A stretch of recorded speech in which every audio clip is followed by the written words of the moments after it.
Nobody has more respect for women than I do. Nobody. Hillary Clinton wants to abolish it, believe me. She wants to abolish our Second Amendment. I think they didn't deny it. I don't think anybody denied it. Other presidents did not call. They'd write letters, and some presidents didn't do anything. Many people have come out and said I'm right. You really do have to ask yourself, where does it stop? Hello and welcome to Fallacious Trump, the podcast where we use the insane ramblings of Fool's Goldfinger to explain logical fallacies. I'm your host, Jim. And I'm your other host, Mark. A logical fallacy is an error in reasoning that results in bad or invalid arguments, and the logical fallacy we're looking at this week is the Just World Fallacy, also known as victim blaming. Yeah, so on episode 50, I interviewed Dr. Bo Bennett, the author of the brilliant website Logically Fallacious, and he said that one of the things that causes logical fallacies basically is cognitive bias. They're often born in cognitive biases, and this is a great example of that, because there's a cognitive bias called fundamental attribution error. And a cognitive bias basically is just where our usual kind of quick ways of thinking let us down or send us kind of reliably in one direction that isn't necessarily helpful for us. It's where stereotypes come from and all kinds of things like that. And this one is where you attribute your success in something, like if you're in a good situation, you attribute that to the good choices you've made and your talent and ability and stuff like that. But if you see someone else in a similar situation, you're more likely to say that they got lucky or they were in the right place at the right time or that kind of thing. And in a negative way, if you see someone in a bad situation, you attribute that to their choices and negative traits about them. But if you're in a bad situation yourself, you're more likely to kind of make more excuses for yourself and say, well, this is just circumstances, bad luck. These things happened to me that were outside of my control. This is incredibly common. Everyone does it. And cognitive biases are really, really, really difficult to... we don't even talk about eliminating them. We ideally, as critical thinkers, try to mitigate them and try to at least be aware of our biases. Yeah, exactly. Notice them and say that, well, that's where that's come from. Yeah. I'll try not to think like that. Yeah. Yeah. But this mode of thinking, which, as I say, everyone does, is responsible for this fallacy, which is basically looking at the world and saying, well, people get what they deserve. It is a just world. If I'm doing well, it's because I made good choices. If people are doing badly, it's because they made bad choices. The Just World name was coined by a social psychologist in the 60s called Melvin Lerner, who decided, or he theorised at least, that a belief in a just world is what allows otherwise compassionate individuals to rationalise an injustice they believe they couldn't stop or prevent. So if they see bad stuff happening, then rather than doing something about it, they can just say, well, that's because that person did, is a bad person. So they don't then feel the need to actually do something. And he did various experiments. He did experiments with people watching someone get electric shocks, and the worse the person suffered, although they were pretending, the observers kind of came up with explanations. They thought that person was a worse person. He did one experiment where he had two men doing puzzles, solving puzzles. And at the end, one of them was randomly awarded a large sum of money. And they had observers looking at this happening. They told the observers that the reward was completely random, that it was not tied to how good they were at puzzles. But when they were asked later to evaluate the two men, the observers said that the one who got the award was smarter, more talented and better at solving puzzles and more productive. Even though they'd been specifically told the award was random. That it's utterly random and not tied to it at all. Because they were seeing the good thing that happened to someone as being somehow tied to their talent, their ability, their choices that they were making. What they had done, Golly, that's how deep-seated and hardwired it is. It's in us. It's really difficult to shake. Yeah. But it's not in us to the same degree in everyone. A couple of researchers at Harvard University and UCLA conducted surveys to examine the characteristics of people who have strong beliefs in a just world, who kind of feel this very strongly. And they found that people who have a strong tendency to believe in a just world also tend to be more religious, more authoritarian, more conservative, more likely to admire political leaders and existing social institutions, and more likely to have a negative attitude towards underprivileged groups. So Trump supporters, basically. Yeah, there you go. Well, that's it. I read an article this week, by Alistair Campbell, he was Blair's spin doctor, but he's now a kind of reporter on all things politic. And he adopted the phrase from somebody else that he'd read called pseudo-populist. And he says, well, Boris is a pseudo-populist. It's about making people feel that they are better off than somebody else, because then that plays into this kind of just world thing, which says, well, they are to blame for their misfortune. I'm in charge of my destiny, so everything's fine with me. Yeah. And of course it isn't, because we all live in the same world, and it's deliberately being decimated by the few at the expense of the many. But as long as you've got some people who you can say, well, you're making terrible choices, that's why you're worse than I am, then I feel better than you. And that's all you need. So, So it's it plays into this innate bias. Yeah.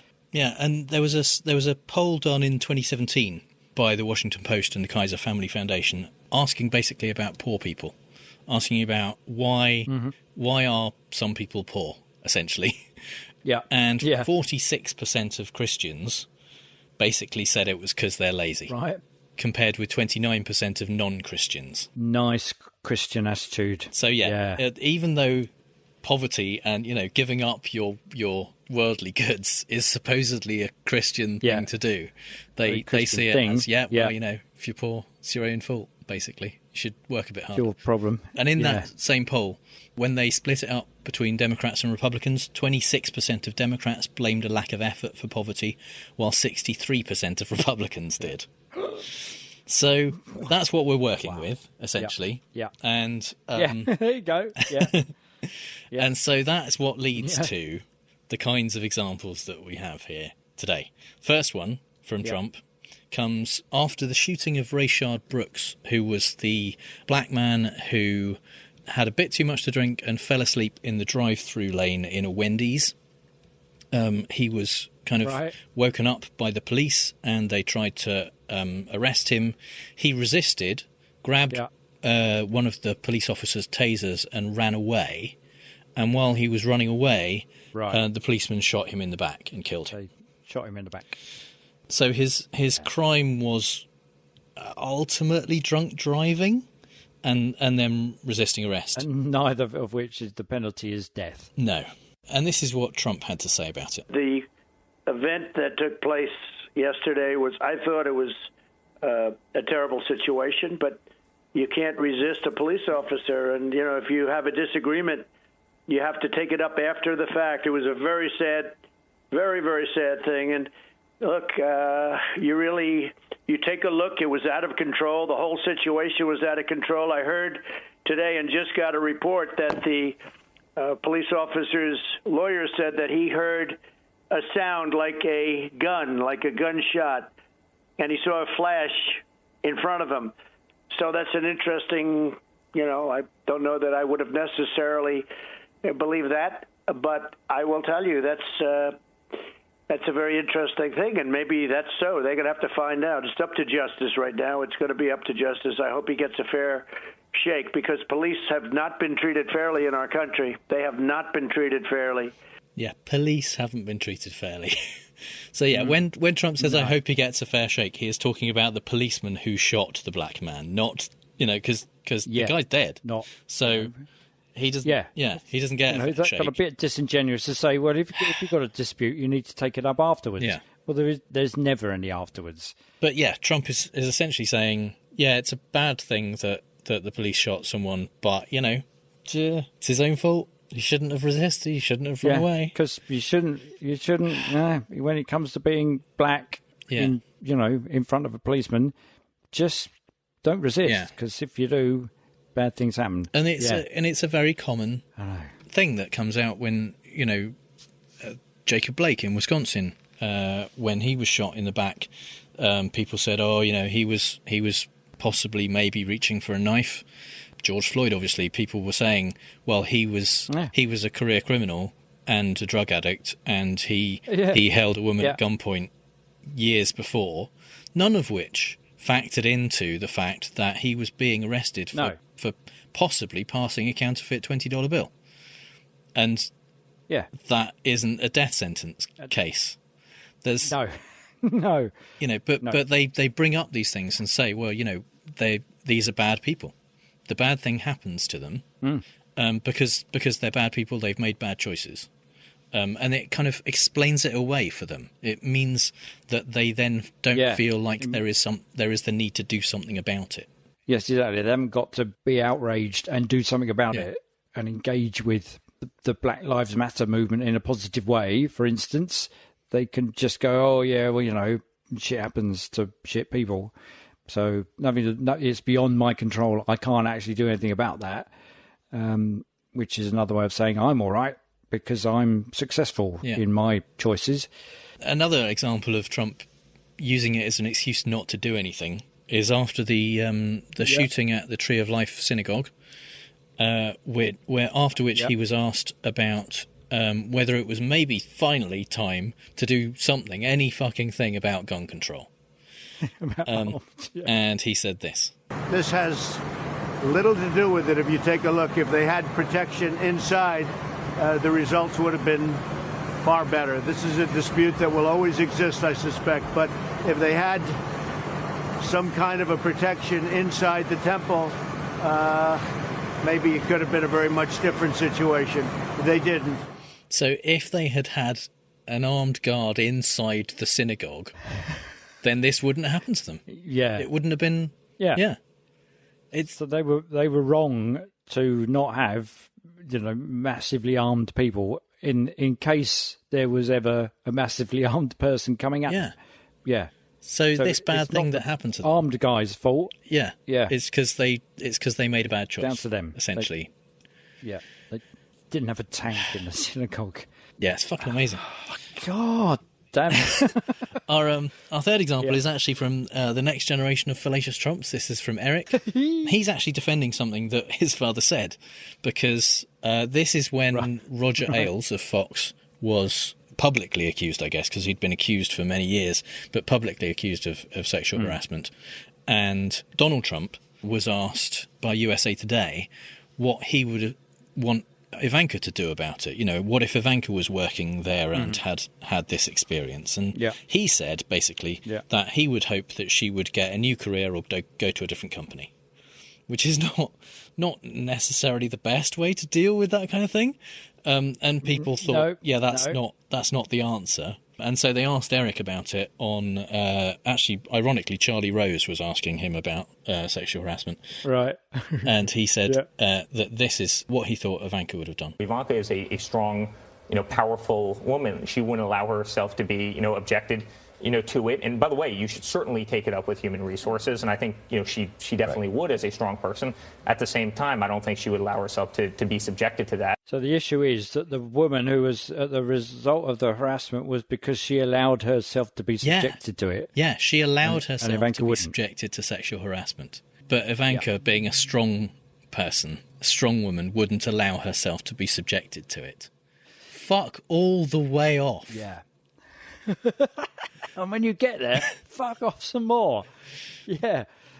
Wow, that's the usual. Well, if you go out dressed like that, what can you expect? Yeah, and it's another common feeling that people have about domestic abuse is saying, well, if I was in that situation, I would leave. I wouldn't stay in that situation. And it's absolutely not that simple. And you're calling the person who is experiencing that, weak and helpless and essentially stupid for not making, and their own fault for not making the right choice, the choice you would make if you were in that situation. It is horrifying. And because it's your view that I wouldn't do that in my situation, that goes back to the cognitive bias that I always make good choices and the right choice. Yeah, that's why I don't find myself in that situation. So it's amazing, isn't it, that from those statistics about from the Christian fraternity, you would think that it's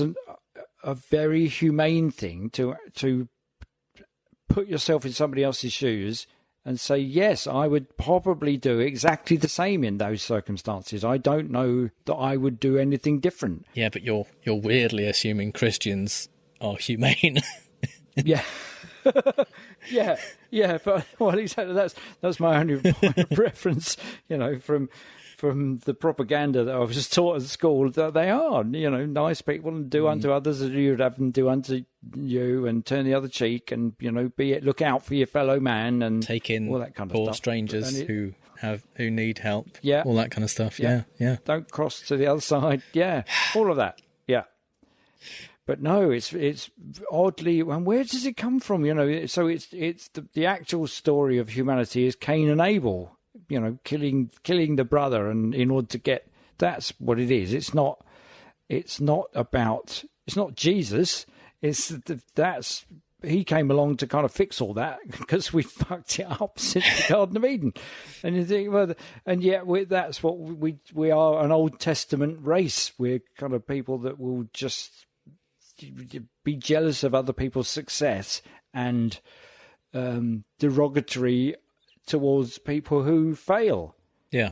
You're failing because you're stupid. I'm succeeding because I'm brilliant, and that guy is succeeding because he's had all the luck in the world. Yeah. So that you're, I'm middle class, so I look up to him. Yeah. Part of it is within the fallacy leans more towards people who are successful, even if they're other people, are successful because they're good people, or because they make good choices, and that I think feeds into the lionization of Trump. The fact that he is successful means he must be good, he must be talented, and all of that stuff. Well, that's certainly the message that he touts at absolutely. every possible time he opens his mouth.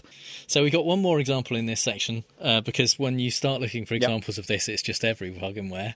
So can't stop. Yeah. This is from Senator Mo Brooks, Republican senator, and this was when Trump was trying to get Obamacare overturned and failing again and again. When they finally came out with a Republican healthcare bill, which totally failed, this was one thing that Mo Brooks said about it. My understanding is that it will allow insurance companies to require people who have higher health care costs to contribute more to the insurance pool that helps offset all these costs, thereby reducing the cost to those people who lead good lives, they're healthy, they've done the things to keep their bodies healthy.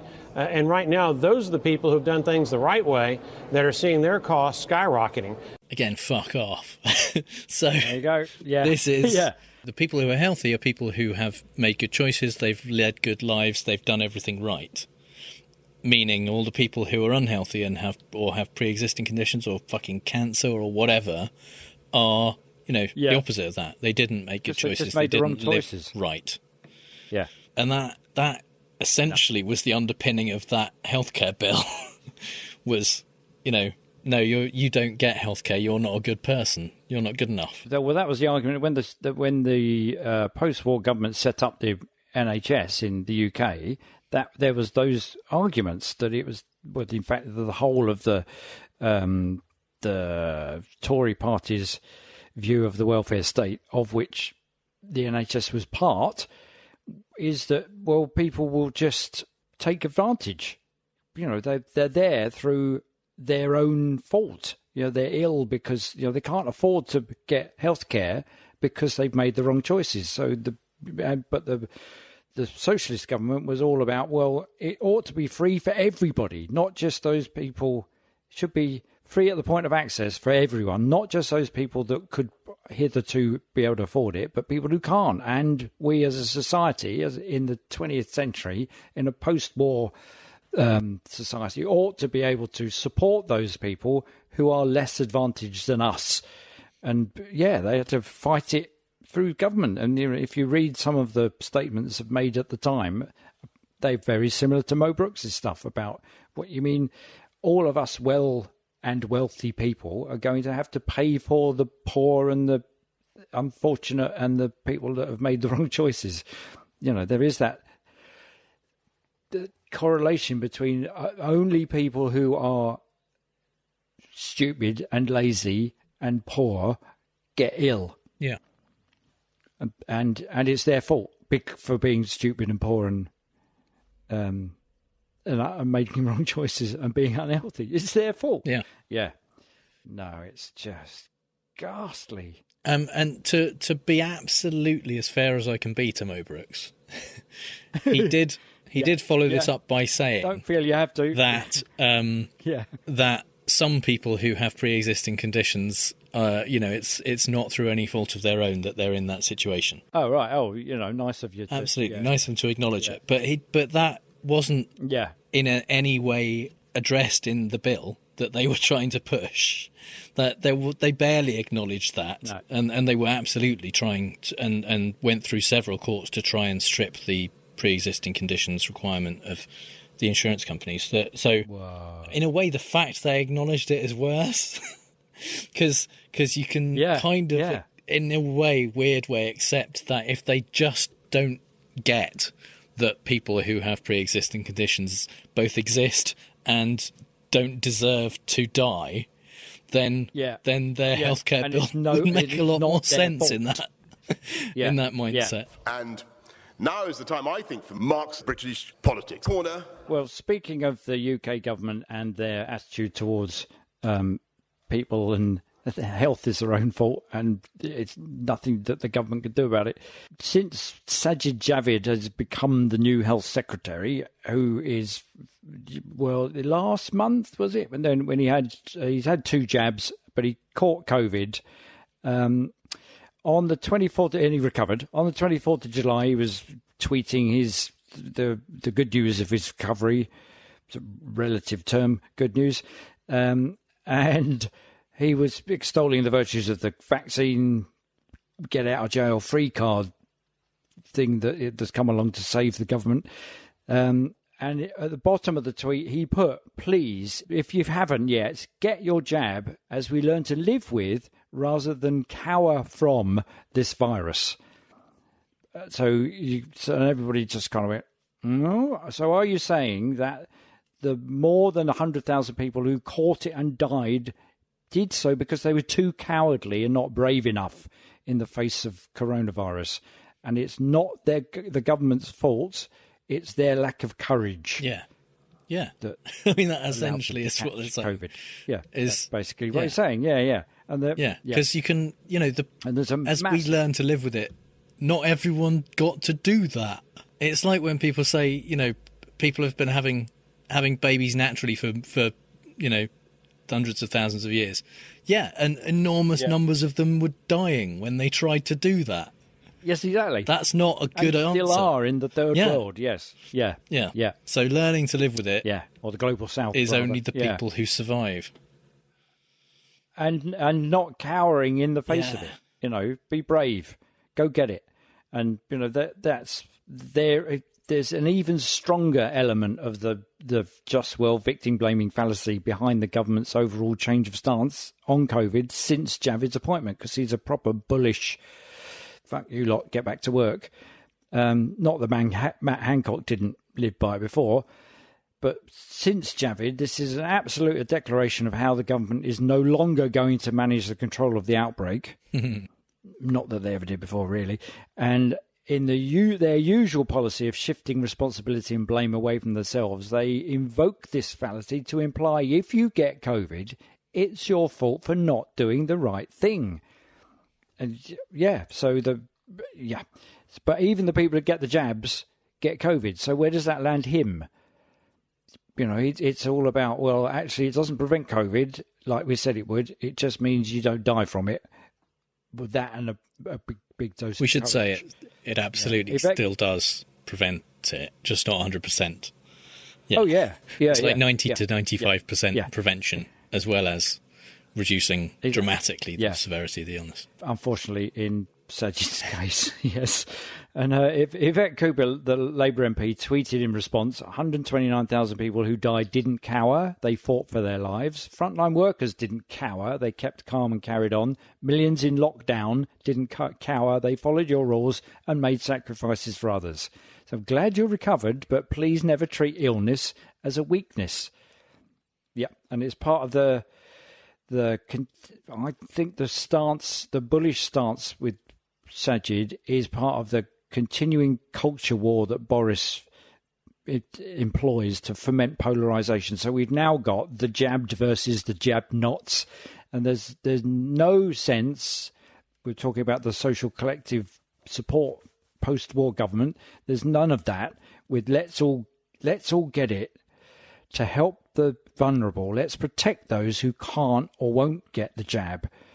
Although that kind of was the reason for the first lockdowns, to shield the elderly. Let's save lives, protect the NHS. That was all a very socialist kind of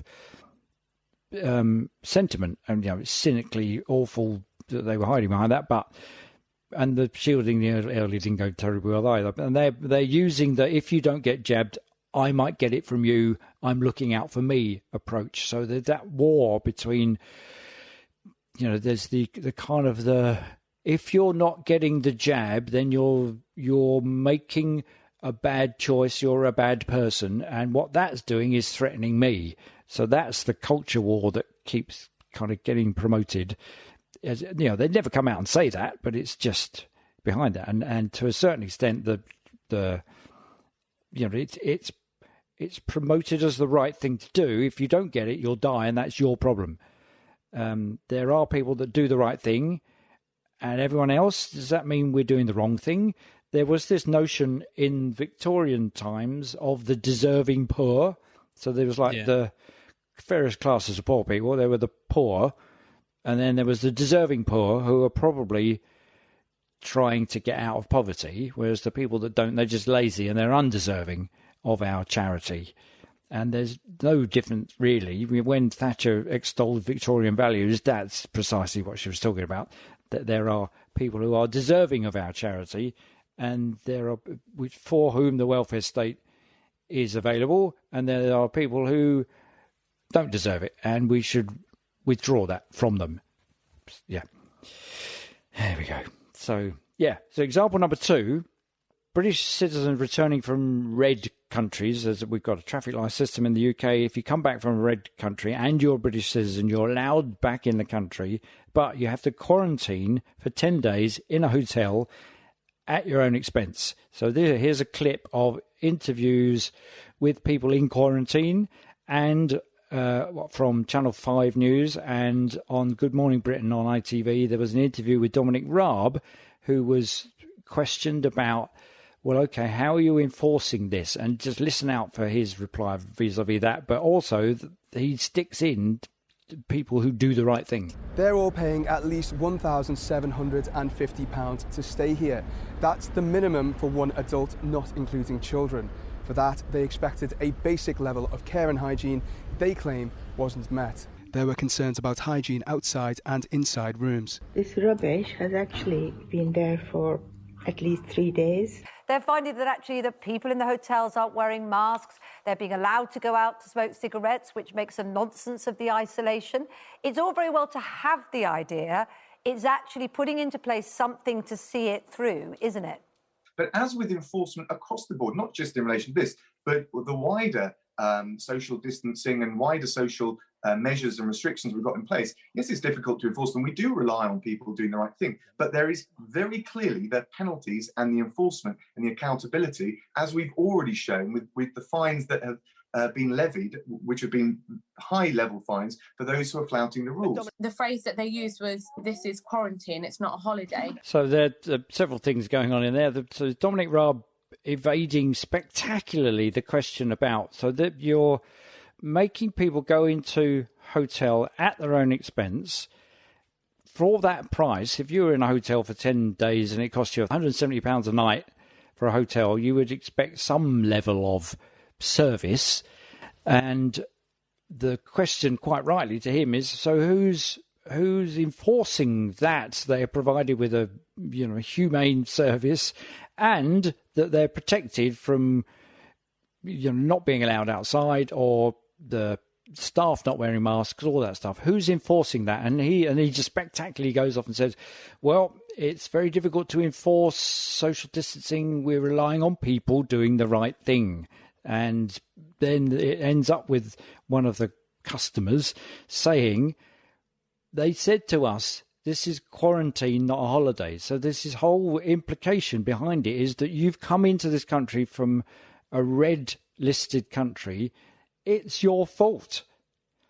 So you've just got to suffer the consequences.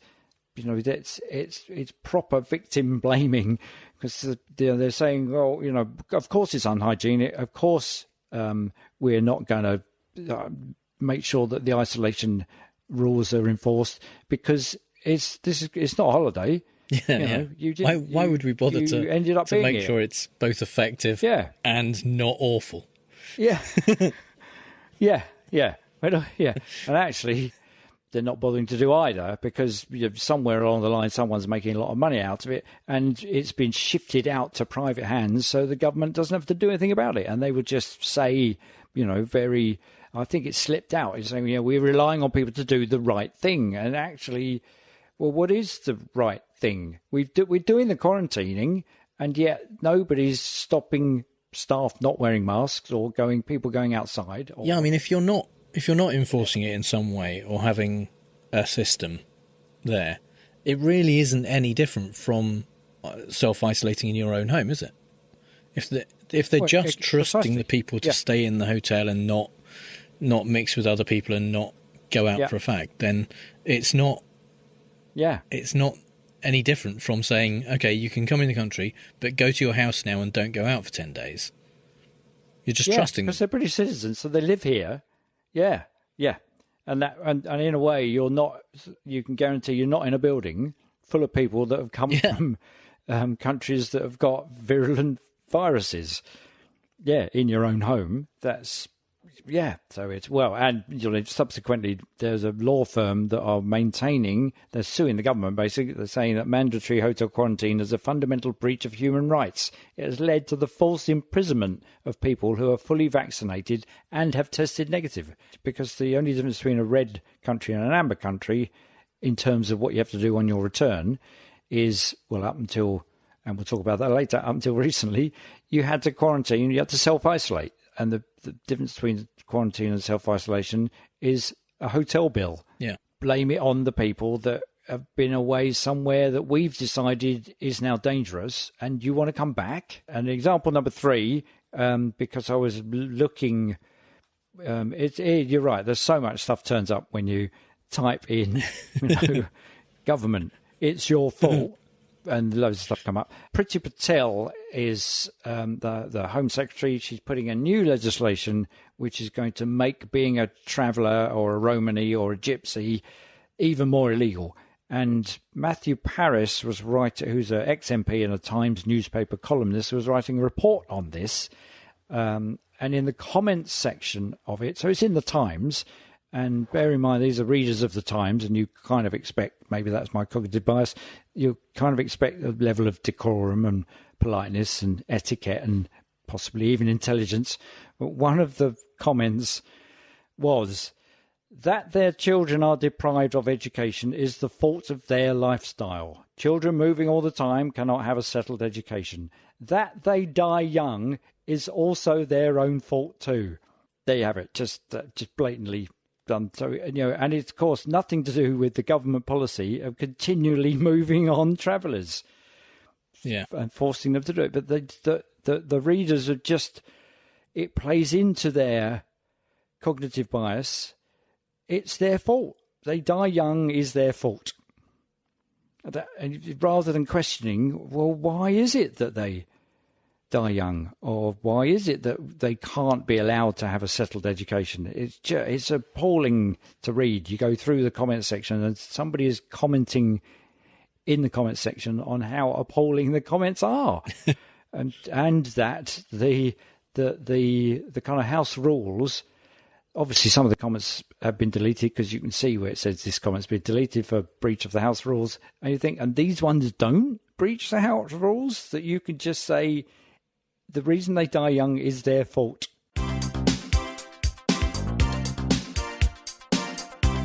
In life, the logic comes and goes. They talk too fast and think too slow. Changing minds from hour to hour. Your logic stinks, I need to shower. Fallacy, a fallacy in the Wildcat.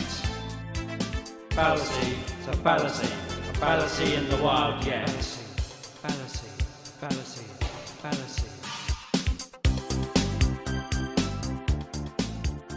There you go. Of course, the Pet Shop Boys with What Have I Done to Deserve This? In the Fallacy in the Wild, we like to look at the fallacy of the week from a non-political perspective, and this week, our first example actually comes from Bill O'Reilly, friend of the show. Aha. Yeah. This is from his radio show in August of 2006. We don't have a clip. I've scoured the internet, but it doesn't seem to exist anymore. But he was discussing an 18-year-old who was murdered, well, raped and murdered, unfortunately. And he said, Jennifer Moore, 18, on her way to college. She was 5'2", 105 pounds, wearing a miniskirt and a halter top with a bare midriff. Now, again, there you go. So every predator in the world is going to pick that up at 2 a.m. So, I mean, this is classic victim blaming. Right. So not the predators, not yeah. Yeah, it's not the predators' nothing fault. to do with the predators. No, it is. Yeah, she was. They're just ordinary people. The fact that he uses the word predator is quite telling. Yeah. Because that surely somebody who predates on somebody else, they're the baddie. I mean, it's essentially saying, accept that there are predators out there, and don't make bad choices. Yeah, like this person did. Yeah, don't lead them on. Yeah. Yeah. And I mean, sadly, this is so typical. It's almost a cliche, basically. That, I mean, it is a cliche, isn't it? Yeah. If someone is attacked, it's what were you wearing? And it's 15 years on, and Sarah Everard, who died at the hands of a off-duty policeman who raped and killed her. Same thing happened. Like the first day, everyone was going, "Oh my God, that's terrible." The second day, well, what was she wearing? And she was walking home on her own. What could you expect? Really? Yeah. So our second example comes from the movie Trading Places. Fantastic. But having rewatched it recently, still a little bit problematic in places. Eddie Murphy and Dan Aykroyd comedy. It's not aged well. Yeah. But it's still funny. This is where the brothers, Randolph and Mortimer, first come up with their plan to swap successful Dan Aykroyd and a homeless Eddie Murphy to see what happens. Winthrop is a very steady young man. We're lucky to have him managing our firm for us. Oh, hogwash. Exeter, Harvard, he's the product of good environment. It's got nothing to do with environment. With his genes, you can put Winthrop anywhere and he's going to come out on top. Breeding, Randolph, same as in racehorses. It's in the blood. So Randolph is in favour of the nurture side of the debate, whereas Mortimer is very much in the nature side. He thinks that it's basically good people have got where they are, successful people have got where they are because of who they are, because of their genes, because of all of that stuff. Whereas Randolph says you put a person in the right situation and they will thrive.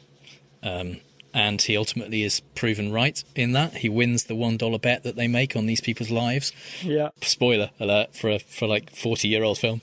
Yeah. And basically this whole film is kind of this fallacy. It is investigating the two sides of that debate about is it about luck or in inherent traits that people have. Well, it's an update of My Fair Lady, isn't it? It's the same thing where the guy plucked the woman off the street and said, "I can get her to pass." Yeah, but it's also the obverse of that as well, because they ruin Dan Aykroyd's life and he turns to crime. So, it's kind of My Fair Lady plus the reverse of it. Plus Boys from Brazil. Yeah. So, our final example is from a woman called Amanda Platel. She's an Australian journalist, works for the Daily Mail. And I think she was press secretary for, I think it was William Hague, the Tory MP. Wow. Former Conservative leader. Well, he was the leader for a while and kind of teenage Thatcher fan. So, needless to say, she's an awful, awful person. Yeah, needless to say. And this is her views on obesity, which she has dined out on, for want of a better phrase, again and again at the Mail. She keeps writing articles about this. Do you know what I really wanted for breakfast this morning? It was one of those fantastic big bacon sandwiches with lots of slabs of white bread and brown sauce and a couple of fried eggs. That was my dream. So what did I have for breakfast? I had a banana and some yogurt. And why did I do that? Because I made a choice. I don't want to be fat. So I was absolutely staggered to hear that the government's planning now to give gastric surgery, basically giving people a gastric band, to all of the obese people in this country. The operation costs between £5,000 and £10,000. The stats for what they're worth are that we now have almost a third of the entire British population is obese. So you do the maths on what that is going to cost us, because those people chose to have a bacon sandwich in the morning and not a banana. Yeah. So fat people are fat because they eat bacon sandwiches instead of bananas, and it's their own fault, and they shouldn't get help from the NHS. So what she's saying is, it's all very well to want a bacon sandwich with double fried egg and bread and stuff, but if you need to choose not to, like I did, which is the right choice, and then you won't be fat, and then you won't be a drain on the NHS. And the only reason that people are fat is because they choose to eat bacon. Yeah. That's fundamentally it, which is the wrong choice. That's the bad thing to do. Eating bacon is never the wrong thing to do. No, absolutely. It is in every situation. The gods. Yeah. If one of your options is eating bacon, I mean, that is by default the right answer. Do that. Yeah. As I said at the beginning, we all have this cognitive bias of attributing our own success to our ability and choices, and other people's failures to their choices. But it seems like some people take it more to extremes, and it's whether you're fat or poor or assaulted or sexually harassed or shot, it's your own fault. So we're gonna play fake news, folks. I love the game. It's a great game. I understand the game as well as anybody. Yes, it's time for Fake News, the game where I read out 3 Trump quotes, 2 of which are real and 1 I made up, and Mark has to figure out which one is fake news. You see, you'd like people to believe that my appalling score is all my fault, but what you fail to realise is I'm fighting the law of averages here, and that's the real culprit. Nothing to do with me. The situation you find yourself in. That's it's just bad luck. Yeah. It's just bad luck, heaped upon bad luck. Nothing to do with the wrong choices, even though this is a game of specifically choice. about choosing. Yeah, and it's specifically about choosing the right one, or not choosing the wrong one. Yeah.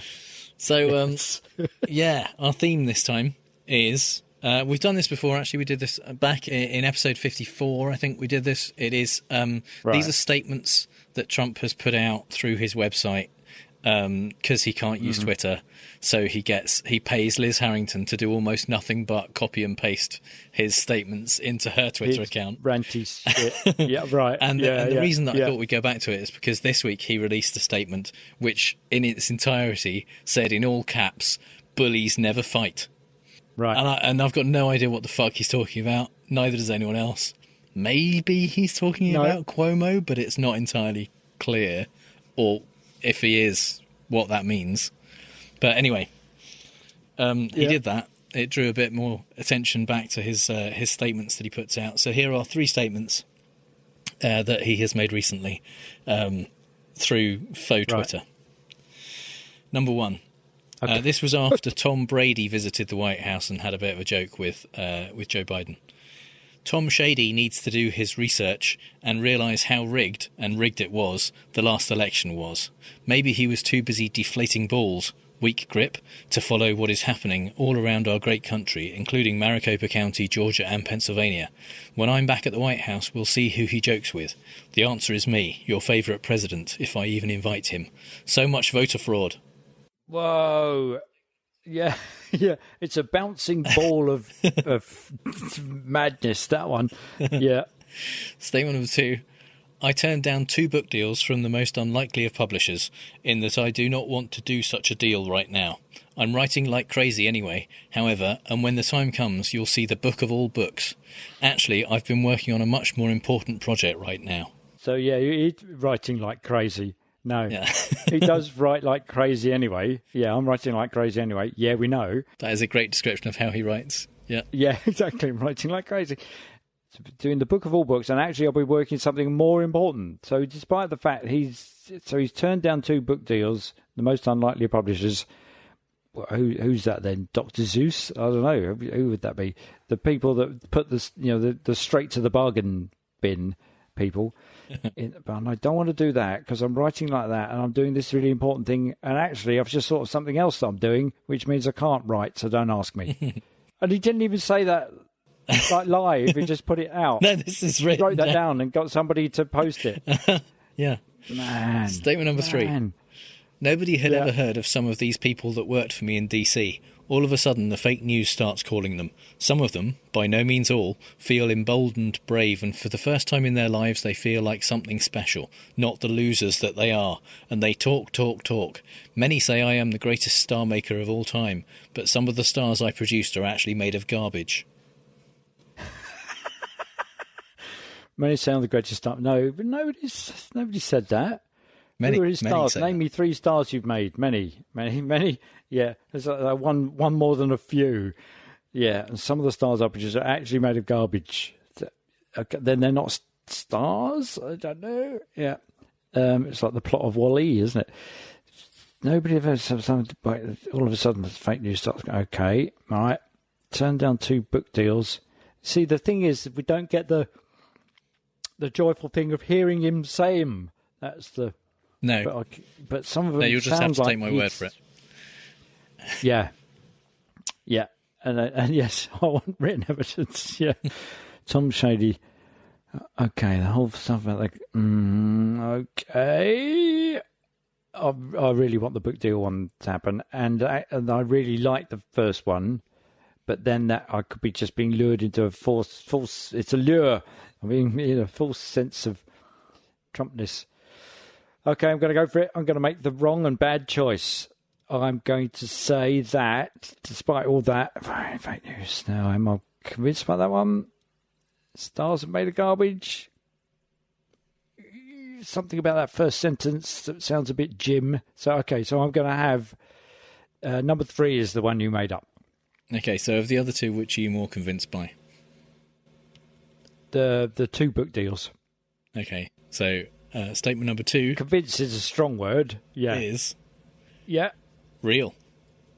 That is a statement that he put What? out. He is writing like crazy. He's writing like crazy. Wow. I mean, the most unlikely of publishers. I can't think. What we need is somebody that publishes exam papers or something like that. Somebody that publishes rectal examination testing kit instructions or something like that. I would like to buy. I think the title of the book should be "Writing Like Crazy." That should be the title. You also thought number 1 was real. Number 1 is fake news. Oh, good work! Nice. I can't take credit for that actually. This was this was posted on Twitter by not Liz Harrington, someone else. But it went round as if it was a real statement. Everyone basically believed it and was passing it around going, oh, look, can you believe what you said now? Kind of thing. Because although it's Poe's law all over again, it's, it's really hard, as I've discovered, to write stuff that is crazier than the stuff he would normally say. So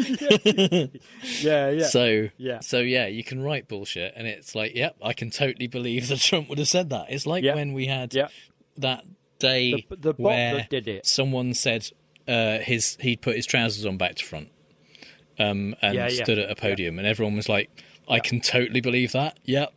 That does not seem unlikely at all. No. It turned out not to be true.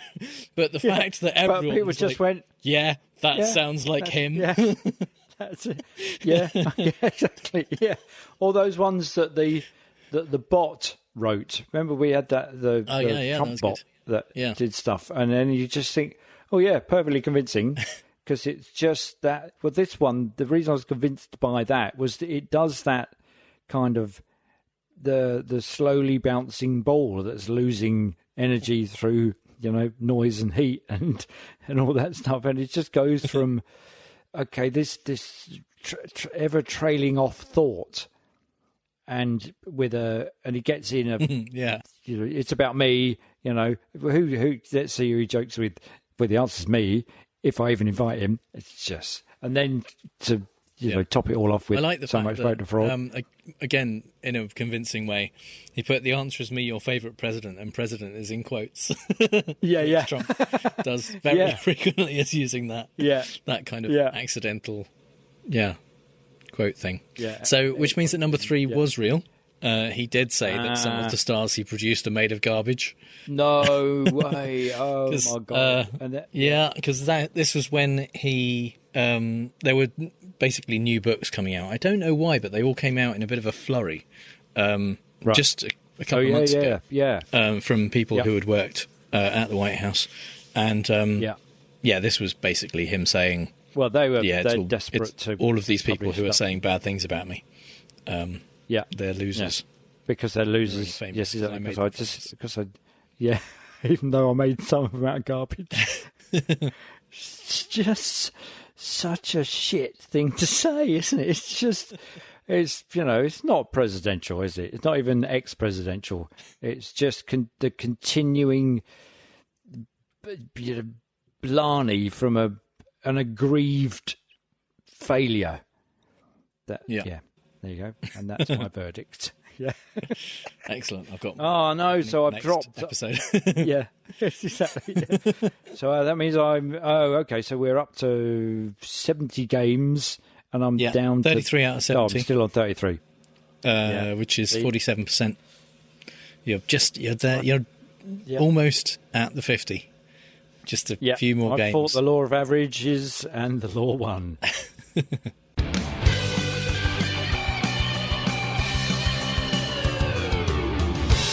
Yes, it's time for the part of the show that this week at least is called Arizona Audits Are Still Not a Logical Fallacy, because they're still going on, kind of, still in a way. Yeah. But they're not going anywhere. It's just appalling. I mean, we knew that they weren't going to go anywhere, but the efforts continue. So the latest news is that they, the Republican Senate leaders in Arizona requested the routers, as we heard when Trump was saying, where are the routers? And the Maricopa County Board of Supervisors, who are involved in actually running the election, wrote the best letter back to them to explain in part why they wouldn't be getting the routers, and they wouldn't basically be getting any further help from that. So I'm going to read the letter almost in its entirety. Dear Senators, it is now August of 2021. The election of November 2020 is over. If you haven't figured out that the election in Maricopa County was free, fair and accurate yet, I'm not sure you ever will. The reason you haven't finished your, in quotes, audit is because you hired people who have no experience and little understanding of how professional elections are run. The board has real work to do and little time to entertain this adventure in Never Never Land. Please finish whatever it is you're doing and release whatever it is you're going to release. Finish what you're doing. There was no fraud. There wasn't an injection of ballots from Asia, nor was there a satellite that beamed votes into our election equipment. It's time for all elected officials to tell the truth and stop encouraging conspiracies. Release your report and be prepared to defend any accusations of misdeeds in court. It's time to move on. Nice. And that is exactly what needs to be said to these people. Just grow up. Brilliant. These things didn't happen. You're just wasting everyone's time. Get over it. Put out the thing that you say that you're threatening with it. And I love that bit. And when it's a kind of a counter demand, which says, just be prepared to defend any accusation of misdeeds. So you're going to come out with this report, and then we'll all just go, well, you've made all this shit up. Yeah. And you're trying to pass it off, and you can't get away with doing that without some kind of comeback, because you're bringing the reputation of free and fair elections into disrepute purely on a political basis. Yeah. So an example of one of the kinds of claims that they are likely to make, because they've already made it, is from Doug Logan, is that there were 74,000 phantom mail-in ballots that were counted, even though there was no record of them being sent out. So by which they mean, in fact, it was 74,241 people listed as voting by early ballot who aren't on what's called the EV32 reports, which is the list of postal ballots that were sent out. So at first glance, and as these people without knowing anything about how elections are run. Yeah. That may we'll sound... just do it on first glance. Yeah. may sound reasonable. Suspicious, because you're going, well, wait a minute, what's the... Yeah. Rather than just asking an election official, what's the reason for that? Yeah. Yeah, exactly. But if those ballots weren't sent out to people in the post, but those people still voted early by using those ballots, how did they get them? What's going on? This is this is 74,000 ballots. So, a paper, the Arizona Mirror and ABC 15 local ABC station, just asked a question, looked into it for 5 minutes.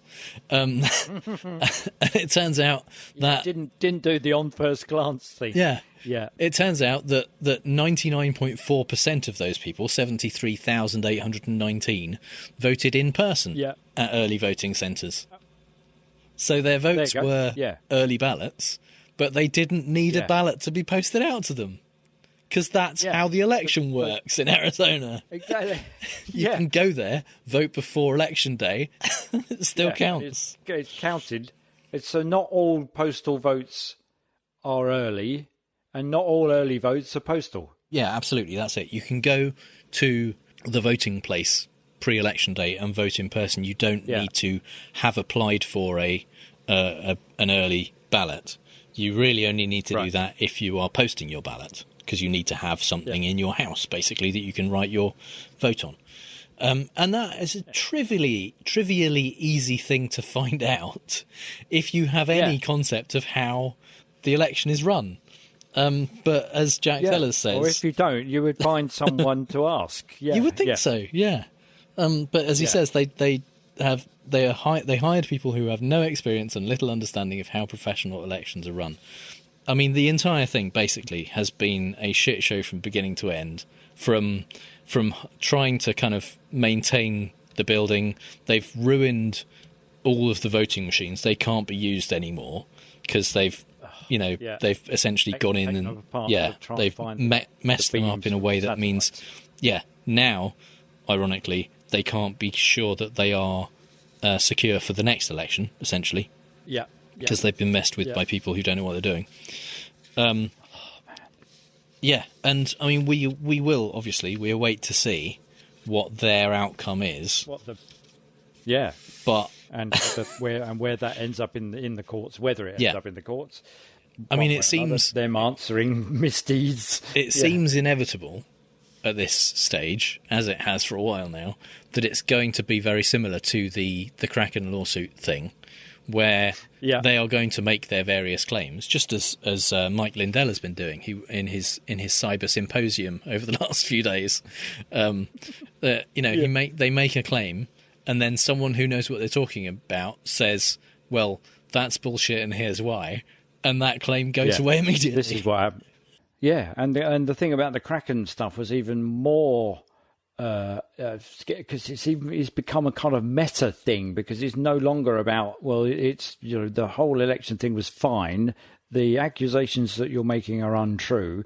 So what they're now doing is saying the lawyers are saying, well, these untrue accusations, we ought to be allowed to submit them because there's so many of them. Yeah. So it's some of those things are happening, and so it's just going to go on and on and on and on, because the lawyers are making that will absolutely be used, I'm sure, in this when this comes out. Is they will list kind of 20 different infractions where they found some anomaly, or claim that they found some anomaly, and even though each one will be explained away by people who know what they're talking about, they will say, "But look, we found so many problems." I am confident that will be one of their arguments. They'll go. So there's got to be a problem because we found so many problems. Yeah. Yes, but all of those have been countered. You could have sorted that out, and hopefully they'll have the justice they've got on the Kraken case will just say, as a lawyer, did you not think that you ought to be doing little bit of due diligence, a little bit of sort of, no, because this is what they said. They said that they thought that it might be something that was a bit unusual. Okay, so it's a fact they were speculating. Is that what you're saying? Yeah. Yeah. Well, there's all these facts. No, it's a fact that he was making stuff up. Yeah, so it's and to kind of you're right. It will happen. There will be a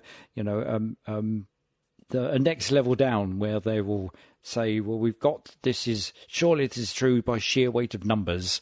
And you go, well, if you're using that argument, the election was true by sheer weight of numbers.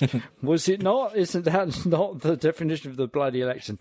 But I love the way he opens that letter with, it's now August 2020. Yeah. The election of November 2020, a long time ago. Yeah. And it's getting further away. Just hurry up and publish. Publish your bloody thing and let's see what you've actually got. Rather than continually ask us for more stuff. Can you give us the air, the dead space between the server room and the outside world that isolated the servers from the internet? Can you give us that air? Because we're sure that there's not enough oxygen molecules or something. Doug Logan, the head of Cyber Ninjas, has finally also come clean about who is funding part of this, at least. Because there was always $150,000 from the Republican Senate, but it's actually cost over $5 million, and that's been contributed by people. I don't know how. It's contributed by people, by political groups run by prominent Trump supporters, including Michael Flynn, Sidney Powell, Patrick Byrne, and correspondents from One America News Network. So, wow. I mean, it's not surprising at all. It's not like, No. they all wasn't expecting that. It's exactly who we expected was funding it. Yeah, quite. Yeah, but it's that kind of. But no, see, nobody is saying to Doug Logan, "Okay, are you not just an utter charlatan?" Well, the Arizona Mirror is. They said they decided that especially with this absentee voting statistic that they came out with. They said the Mirror concludes that Logan could have only made such an egregiously false claim through either profound incompetence or rank dishonesty. They said Logan, who was in charge of a team tasked with determining whether there were problems with the 2020 general election in Maricopa County, either didn't take the basic step of checking the names against the master list of voters or knowingly told the world something that was untrue. Yeah. There you go. That's very polite of them, isn't it? Absolutely. Kind of quite fair, isn't it? Yeah, let's leave open the possibility that he's just stupid. Rather than worrying, about how do I earn $1 billion trillion. Yeah. Excellent. So we'll be keeping tabs on what comes out of Maricopa County, but I don't expect it's something that is going to trouble us much. And finally, some things we really don't have time to talk about. Say what you like about anti-vaxxers, but you've got to admire their principles. They're just not prepared to put untested remedies containing God knows what into their bodies, no matter what. What's that? They're eating horse deworming paste. Fuck me. Yes, in the desperate attempt to prove they know more than science by killing themselves, anti-vaxxers have seized on a small study from Egypt published on a preprint website before it was peer-reviewed, which said the anti-parasitic drug ivermectin had shown promise in treating COVID. The fact that paper was subsequently pulled due to ethical concerns including plagiarism and calculation of data points which were, quote, mathematically impossible, increased their interest, if anything. And so, spurred on no doubt by Republican politicians such as Senator Ron Johnson promoting the drug, started to ask their doctors for a prescription. Dr. Stella Emanuel, the demon sperm lady we talked about back in episode 55, gladly wrote prescriptions, but all the non-crazy doctors were a bit reluctant, so the truth-phobic wackaloons went instead to farm supply stores which sell ivermectin for deworming horses and sheep. The fact that those remedies are dosed for horses that weigh over a ton, even heavier than most Trump supporters, is probably why there has been what one Texas Poison Control Center worker described as a noticeable increase in calls regarding ivermectin misuse. In the oft-repeated defence of her upbringing, Eliza Doolittle says on several occasions to Henry Higgins in My Fair Lady, "I'm a good girl, I am." It's endearing, it's charming, it's indicative of her background and how she'll not stand for being insulted by Higgins in this social experiment to pass her off as a high-born lady at the upcoming race meeting at Ascot. Not really something that one would hope would stand up, say, in a court of law, right? Wrong. Representing himself, he has a fool for a client. Second appearance in the show, Senator Mo Brooks. I did read it originally as Mel Brooks, and I'm not far off. Asked to be dismissed from Eric Swalwell's lawsuit alleging a conspiracy to incite the January 6th riot. The heart of Mo's argument is that when he spoke at Trump's rally on January the 6th, he was acting within the scope of his employment and therefore has immunity from Swalwell's lawsuit. It's like working for Trump will mean you're innocent? Well, anyway, OK then, Mo, where's your proof or your shreds of evidence? Well, in his defence, he did present several facts, and the court document lists these somewhat tongue-in-cheek under the heading Verified Brooks Facts. Among them, number 1, he's 67. Number 2, he's never smoked tobacco. Number 6, he's never had a motor vehicle wreck in which anyone claimed he was at fault. And then it gets slightly odder. 7 includes he has always been faithful to his wife. Together they've raised 4 children, all of whom are married, none of whom have been divorced, all of whom are law-abiding, none of whom have ever been arrested for anything, all of whom had college degrees and jobs. And between them, blessed him with 10 grandchildren, with 2 twins, mind, 2 of them, and another granddaughter on the way. Well, with that amount of innocence by association, case dismissed. What more do you need? Me, I need a chorus of The Rain in Spain Falls Mainly on the Plain and someone dragging him to the cells, shouting, "Move your blooming arse!" Remember just a couple of minutes ago when you thought you'd heard the stupidest an anti-vaxxer can get? Yeah. Well, the New York Times talked to employees of an eyewear company in the Big Apple to find out their opinions on the vaccine and found a range of ideas, including one employee who said she was concerned because she thought a vaccine had caused the characters in the film I Am Legend to turn into zombies. This is upsettingly not just the ravings of a lone disturbed Will Smith fan. It is in fact a claim widely shared through social media, with many noting that in the movie it took a couple of years for the vaccine to have this devastating effect. So just because the millions of people who've been vaccinated aren't trying to eat your brains yet, it doesn't mean they won't.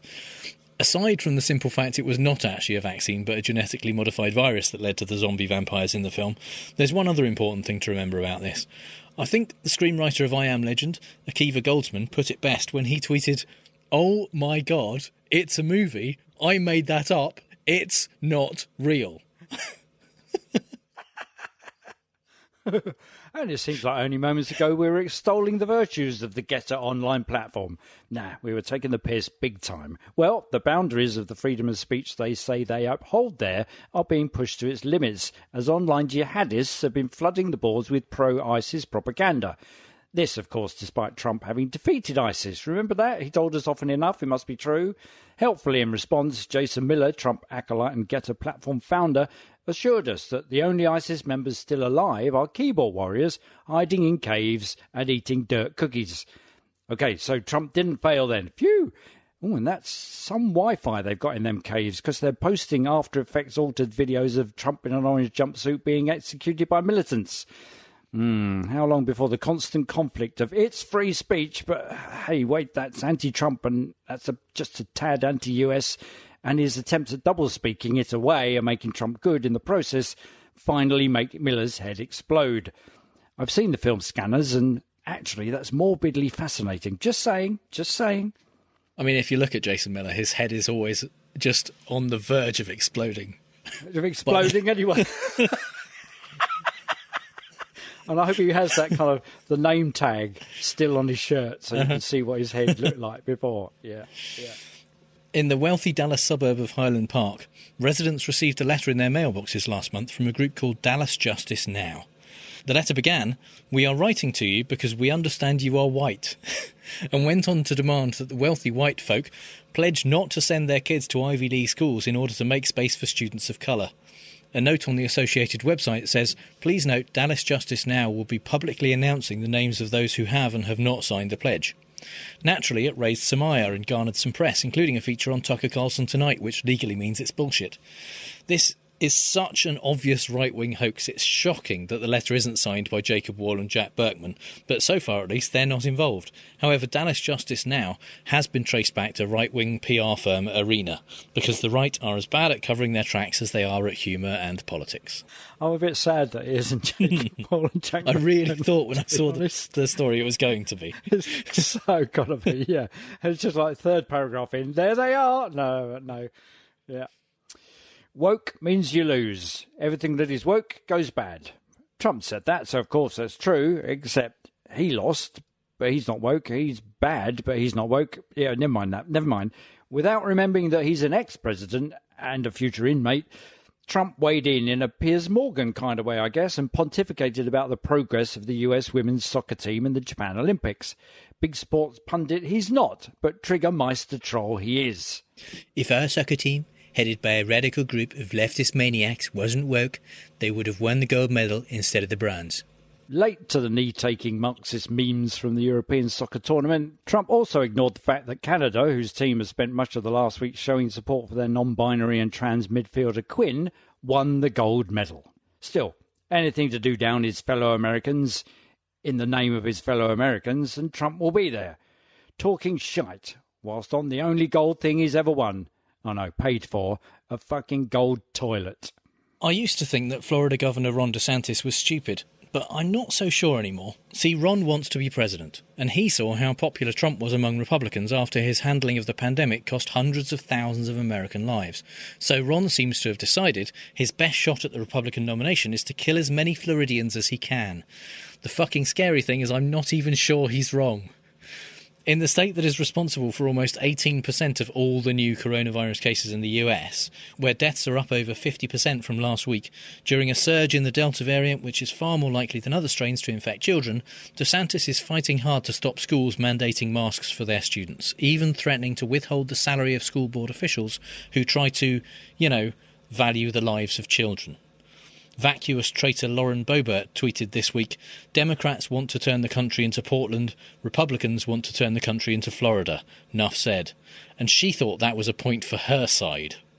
In British politics this week, I escaped Boris Island and I'm in France, having moved my return date to a week earlier because of having to self-isolate back in the UK due to the hastily made-up traffic light warning colour called Amber Plus that only applied to France.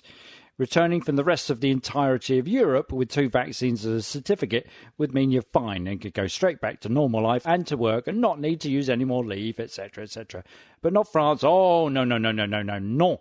Some cases of the beta variant of the virus were counted on the French territory of La Réunion, which is about 6,000 miles from Paris. But this, of course, meant that the whole of France was dangerous. In reality, i.e. not in Boris's head, the cases in La Réunion were less than parts of Europe, and those in Paris less than those in the UK.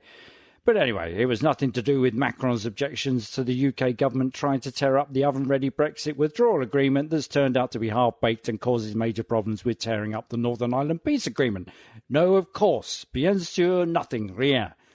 I left England on the day that the UK government changed it back to ordinary amber, so I don't have to isolate. Yeah, thanks. I could have spent another week not in the sunlit uplands of post-Brexit Britain. Jealousy alert, it's been 31 degrees and bright sunshine here all week, and red wine is less than $3 a bottle. Vive la Révolution! So that's all the bad arguments and faulty reasoning we have time for this week. You'll find the show notes at fallaciousTrump.com, and if you hear Trump say something stupid and want to ask if it's a fallacy, our contact details are on the contact page. If you think we've used a fallacy ourselves, let us know. And if you've had a good time, please give us a review on Apple Podcasts, Stitcher, or wherever you get your podcasts. And you can support the show at patreon.com/ftrump. Just like our Strawman level patrons Max Beaver, Kaz Tui, Stephen Bickle, Schmutz, Mark Reich and Amber R. Buchanan, and our top 2 Scotsman level patron Lauren. Thanks so much, everyone. We really do appreciate your continued support. You can connect with those awesome people as well as us and other listeners in the Facebook group at facebook.com/groups/FallaciousTrump. All music is by The Outbursts and was used with permission. So until next time on Fallacious Trump, we'll leave the last word to the Donald. That's right. Go home to mommy. Bye. Bye.